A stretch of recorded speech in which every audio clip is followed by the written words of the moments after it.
नमस्कार बच्चों, कल्याण सिंह की ऑनलाइन क्लास में आपका स्वागत है। आज हम पढ़ने जा रहे हैं कक्षा 10 की विषय विज्ञान। आपके मन में ये विचार आता होगा बच्चों कि हमें विज्ञान क्यों पढ़ना चाहिए। तो हम और आप देखते हैं कि विज्ञान हमारे जीवन में बहुत ही उपयोगी है। विज्ञान ने प्रत्येक क्षेत्र में अपने जो आविष्कार दिए हैं उनके बिना हमारा जीवन अधूरा है। पूर्व कक्षा में हम जान चुके हैं कि विज्ञान को अध्ययन करने के लिए हम दो शाखाओं में इसे बांट सकते हैं, सजीवों के लिए और निर्जीव वस्तुओं के लिए अध्ययन।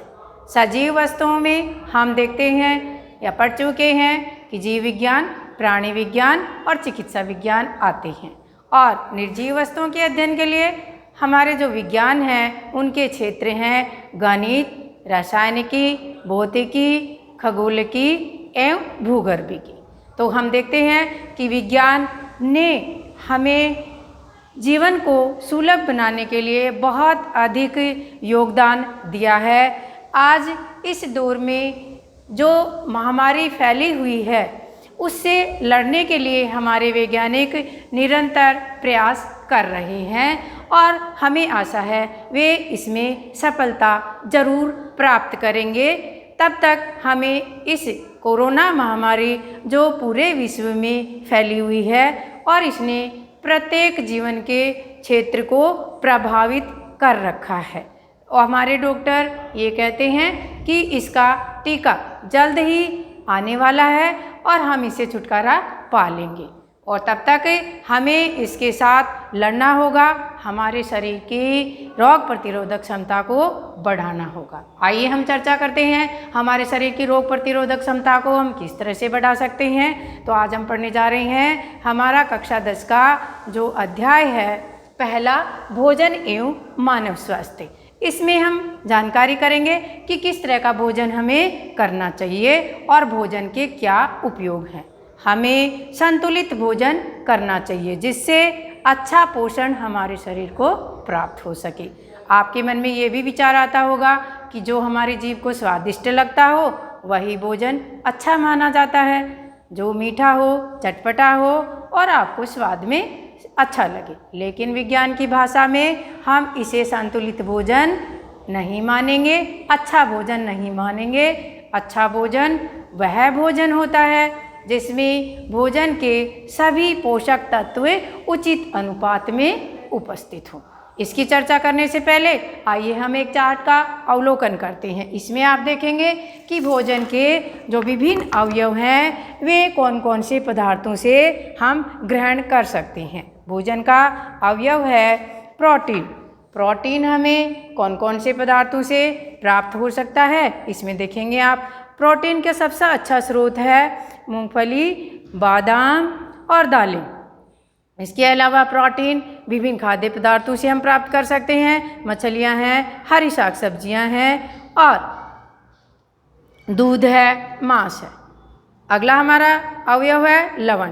खनिज लवण हमें नमक से, हरी सब्जियों से, फ्रूट्स और दूध, इनसे हम प्राप्त कर सकते हैं। अगला हमारा अवयव है कार्बोहाइड्रेट, और कार्बोहाइड्रेट हमें सबसे अधिक इन सब पदार्थों से प्राप्त होता है। केला, दूध, गेहूँ और ये जो चावल हैं खाद्यान्न पदार्थ। अगला हमारा अवयव है वसा, जिसे चिकनाई कहते हैं। इसलिए हम घी, मक्खन, बटर, तेल, इनसे वसा प्राप्त कर सकते हैं। इन अवयवों के अलावा जो हमारे भोजन के अवयव हैं 6 तरह के हैं।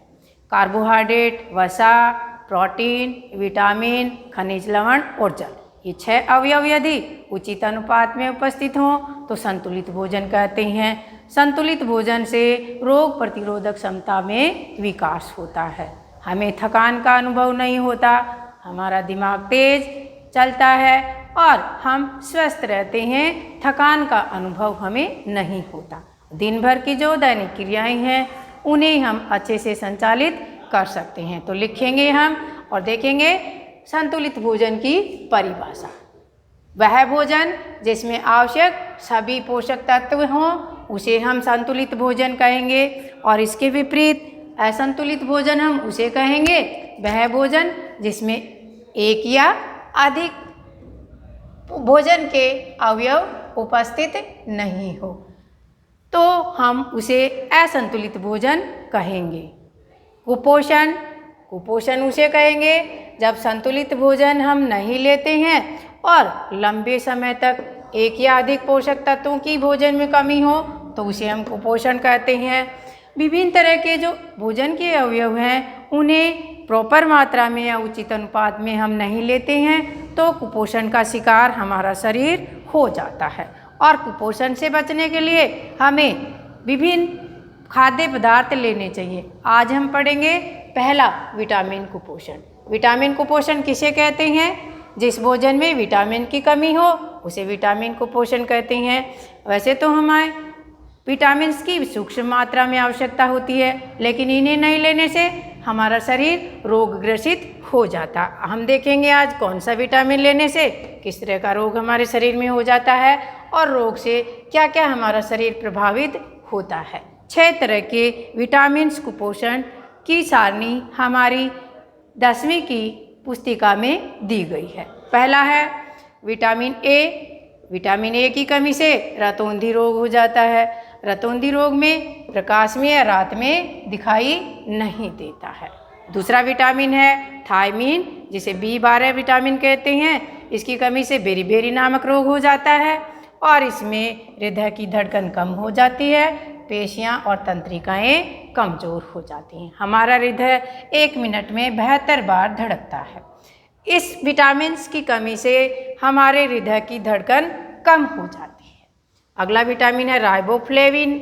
ये विटामिन, इसे B2 विटामिन भी कहते हैं। इसकी कमी से राइबोफ्लेविनोसिस नामक रोग हो जाता है और इस रोग में मुख के किनारे और होठ की त्वचा फटने लगती है। और अगला जो हमारा लक्षण है, हमारी स्मरण शक्ति में कमी आ जाती है, स्मृति कमज़ोर हो जाती है, याददाश्त कम पड़ जाती है। अगला विटामिन है एस्कॉर्बिक अम्ल। इसे हम विटामिन सी कहते हैं। इसकी कमी से स्कर्वी रोग हो जाता है। स्कर्वी रोग में मसूड़ों से खून आने लगता है और त्वचा पर पपड़ी पड़ जाती, चकत्ते पड़ जाते हैं। अगला हमारा विटामिन है कैल्सीफेरॉल। इसका नाम है विटामिन डी। विटामिन डी की कमी से रिकेट्स नामक रोग हो जाता है और इस रोग में पैरों की हड्डियां मुड़ जाती हैं, घुटने पास पास आ जाते हैं। आइए हम इन विटामिन्स की कमी से होने वाले रोगों के लिए एक चार्ट का अवलोकन करते हैं। ये देखें, विटामिन्स की कमी से, विटामिन ए की कमी से आप देख रहे हैं आँख का डायग्राम दिया गया है, तो हमें दिखाई कम देने लग जाता है रात को और प्रकाश में भी कम दिखाई देने लग जाता है। ये पदार्थ हमारे भोजन में सम्मिलित करने से हमें विटामिन ए प्राप्त हो जाता है। केला, हरी सब्जियाँ, फ्रूट्स, दूध, गाजर, फिश, एग। अगला विटामिन है हमारा विटामिन बी। इसकी कमी से बेरीबेरी नामक रोग हो जाता है और इसमें हमारी त्वचा पर चकत्ते पड़ने लगते हैं, त्वचा फटने लगती है। इसकी पूर्ति हम विभिन्न खाद्य पदार्थों से कर सकते हैं। आप चार्ट में देख रहे हैं, दूध है, गेहूँ, मटर या फली वाली सब्जियाँ, अंडा, मांस और ये सब खाद्य पदार्थ। अगला विटामिन सी। विटामिन सी की कमी से मसूड़ों से खून आने लगता है और ये जो भोजन में इन अवयवों को लेने से विटामिन सी की पूर्ति हम आराम से कर सकते हैं। विटामिन सी आंवले में बहुत अधिक मात्रा में पाया जाता है और जो खट्टे फल, संतरा, हमारा नींबू, इनमें भी विटामिन सी पाया जाता है। तो ये पदार्थ हम भोजन में सम्मिलित कर सकते हैं। विटामिन डी, इसमें आप देख रहे हैं बच्चे की हड्डियां मुड़ जाना और इसकी कमी से रिकेट्स नामक रोग हो जाता है। सूर्य के प्रकाश में सबसे अधिक विटामिन डी पाया जाता है। बाकी फिश और दूध, मक्खन, इनमें भी विटामिन डी पाया जाता है। विटामिन ई, इसकी कमी से जनन क्षमता में कमी आ जाती है और दूध, तेल, फ्रूट्स, एग और ये पदार्थ सम्मिलित करने से विटामिन ई की कमी से होने वाले रोगों से हम बच सकते हैं। तो बच्चों, विटामिन कुपोषण के बाद में अगला जो हमारा टॉपिक है प्रोटीन कुपोषण। प्रोटीन की कमी भी यदि हमारे शरीर में हो जाती है तो उसे प्रोटीन कुपोषण कहते हैं। प्रोटीन बच्चों को एवं गर्भवती महिलाओं को बहुत अधिक मात्रा में आवश्यकता पड़ती है। इनकी कमी की पूर्ति के लिए बच्चों को अधिक मात्रा में दालें और अंकुरित अनाज लेने चाहिए। तो अगला जो हमारा कुपोषण है, लिखें आप, प्रोटीन कुपोषण।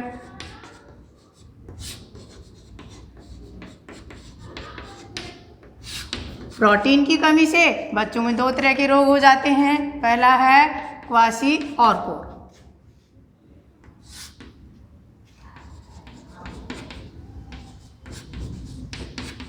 क्वाशी-ऑर्कोर जो रोग है, इसके लक्षण हैं बच्चों का पेट फूल जाना,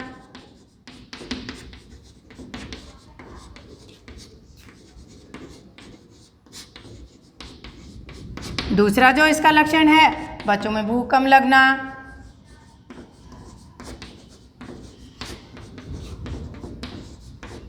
भूख कम लगती है तो बच्चों का स्वभाव चिड़चिड़ा हो जाता है। तो तीसरा इसका लक्षण है स्वभाव का चिड़चिड़ा होना।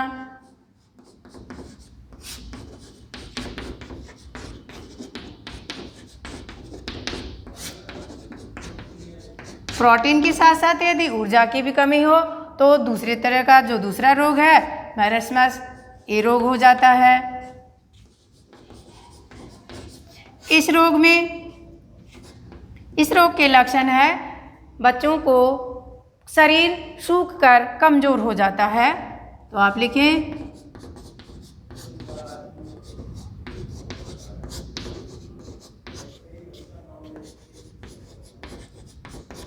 दूसरा जो लक्षण है वो लिखें कि बच्चों की आंखें कांतिहीन होकर के अंदर धंस जाती हैं।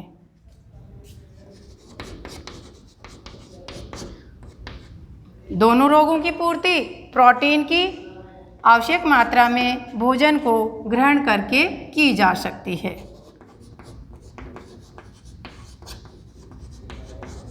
इन्हें आप नोट करेंगे।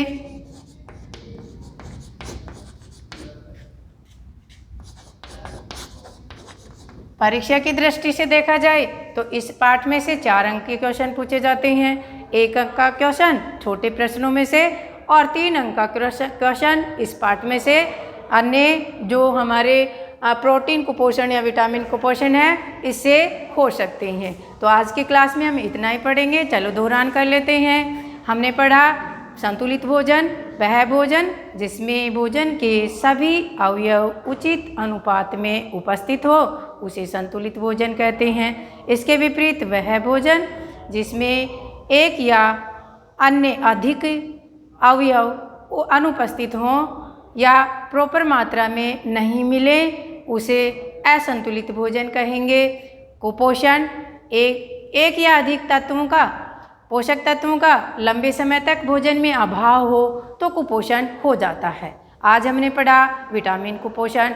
विटामिन्स की कमी से जो रोग हो जाता है, अनेक रोग हो जाते हैं। हमने पढ़े कि विटामिन कुपोषण कहलाते हैं। विटामिन ए की कमी से रतौंधी रोग हो जाता है। विटामिन B12 की कमी से बेरी-बेरी नामक रोग हो जाता है।